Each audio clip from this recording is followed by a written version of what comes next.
మంచిని అరిచి చెప్పు, చెడుని చెవిలో చెప్పు. ఇది మనకు నచ్చిన వాళ్ళ టైంలో జరుగుతుంది. అదే సమయంలో మనకు నచ్చని వాళ్ళు ఉంటే చెడుని అరిచి చెప్తున్నాం, మంచిని చెవిలో చెప్తున్నాం. తాజాగా ఈనాడు సిటీ ఎడిషన్లో రాసుకొచ్చింది అసలు విషయాన్ని, మిర్చికి సంబంధించి. గుంటూరు యార్డుకి రైతులు తీసుకొచ్చిన మిర్చిని కమిషన్ ఏజెంట్లు ఎగుమతి వ్యాపారులకి విక్రయిస్తుంటారు. అదే రోజు రైతులకు సొమ్మిచ్చే బాధ్యత కూడా వాళ్ళదే.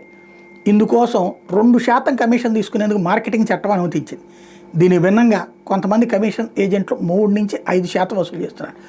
తేజ రకం మిర్చి తెచ్చిన రైతు క్వింటాలకు 14,000 చొప్పున 10 క్వింటాలు విక్రయిస్తే 1,40,000 వస్తుంది. ఇందులో 2% అంటే 2,800 కమిషన్ ఏజెంట్ తీసుకోవాలి. కానీ ఎక్కువ మంది 4% వసూలు చేస్తున్నారు. అట్లాగే మిర్చి యార్డుకి ఏపీతో పాటు తెలంగాణ, కర్ణాటక రాష్ట్రాల నుంచి రైతులు వస్తున్నారు.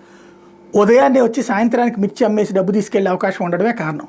సీజన్లో రోజు 1,00,000 టిక్కీలకు పైగా మిర్చి వస్తుంటే అమ్మకాలు అంతే స్థాయిలో ఉంటున్నాయి. ఈ సీజన్లో 3వ తేదీని గరిష్టంగా 1,82,384 బస్తాలు అమ్మకానికి వస్తే 1,55,229 బస్తాలు అమ్ముడైనవి. కర్నూలు, ప్రకాశం జిల్లాల రైతుల నుంచి అయితే ఏజెంట్లు 5% కమిషన్ వసూలు చేస్తున్నారు. తరచూ వస్తున్న వాళ్ళ నుంచి 3 నుంచి 4% తీసుకుంటున్నారు. రైతుల నుంచి మిర్చి కొని విక్రయించే వ్యాపారుల నుంచి 3% వసూలు చేస్తున్నారు. నిబంధన ప్రకారం 2% తీసుకునేది అతి తక్కువ మంది. రైతులు ఫిర్యాదు చేయలేదన్న కారణం చూపించి యార్డు అధికారులు తప్పించుకుంటున్నారు. వ్యాపార రికార్డులు పరిశీలిస్తే అసలు విషయం బయటపడుతుంది. అయితే దీని మీదన మిర్చి యార్డు కార్యదర్శి ఏం చెప్తారంటే, ఎవరైనా కంప్లైంట్ చేస్తే చర్య తీసుకుంటాం. ఇది అసలు విషయం. దీంట్లో ఎవరి తప్పు పట్టాలా? ఇందులో మామూలుగా అయితే జగన్ టైం అయ్యి ఉంటే కనుక జగనే తినేస్తున్నాడని రాస్తారు. ఇప్పుడు ఇది లోకల్గా ఉన్నటువంటి వాళ్ళు చేస్తున్నారని రాస్తున్నారు.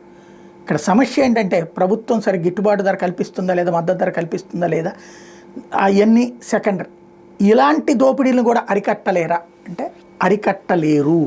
ఎందుకంటే వీళ్ళు రాజకీయ అఫిలియేటెడ్ గ్యాంగ్.